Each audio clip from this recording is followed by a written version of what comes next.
آپ کو بشارت دی جا رہی مسلمانوں 1400 سال کے بعد جنگ بدر جنگ احد کو جو مقام مرتبہ عطا کیا جا رہا ہے. آج ہندوستان جوان ہو گیا ہے.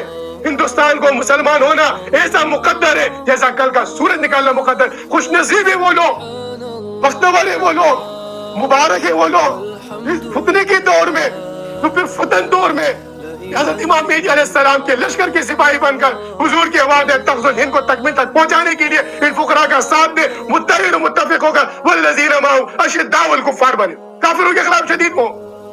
ہم جب کافروں کے خلاف شدید ہو جائیں گے، ہم تو آپس میں شدید ہیں.